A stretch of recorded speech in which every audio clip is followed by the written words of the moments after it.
I think I'm going to practice my presentation for Dr. Palmer's class by myself after I'm done thinking out loud. No need, dude. I'm here to help you explain diversity and continuously high-five you. I'm obviously really glad, Nate. I'm going to make my presentation about multicultural education and how it can be used in a history class. Okay, genius, if you think you're as smart as the ladies think you are handsome, why don't you tell me how you would incorporate oppression and why it's wrong into your lesson plan? I plan to teach a special 12-week course about African American history which will cover an entire trimester. I'm really excited to hear about that. Why don't you give me a summary as to what concepts you plan to discuss and how students can learn about oppression and tolerance? I plan to teach the students about a variety of African religions.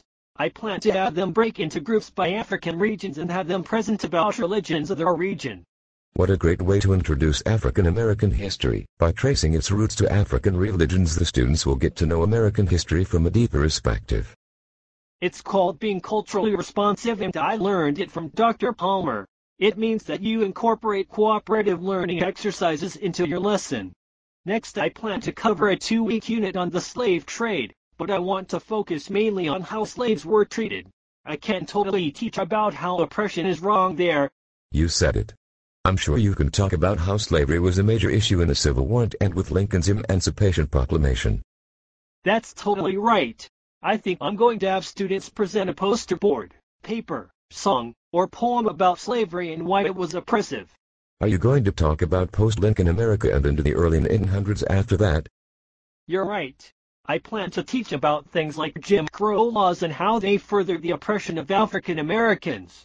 I'll have groups research which states enforced Jim Crow.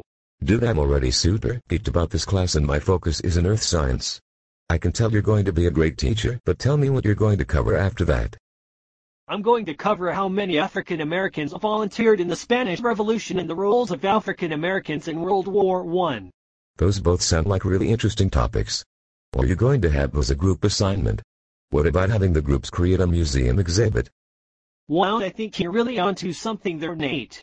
That way students could use a variety of mediums like clay, paint, or even poems to show what they've learned. Wow, that's 4 topics, and that means those topics will cover the first 8 weeks of your class. What do you have in store for the 4 weeks? Slow down, dude. Let's cover the topics one at a time. I was thinking about covering the civil rights movement until World War I for the 5th unit. What about the group project? I love group projects. I think I'm going to have groups present about a specific civil rights group. That way they can perform in-depth research about who founded which groups and why. Finally, I'm going to cover the civil rights movements until the 1970s. Then as a group project I plan to assign a specific civil rights leader to research. That sounds cool. Is there anything else you're planning? I'm going to have students conduct a civil rights debate pertaining to the civil rights movement leader they've chosen and that leader's specific practices. I'm super geeked to hear about how jazzed your students get. Your lesson plan is really cool and you obviously learned a lot from Dr. Palmer.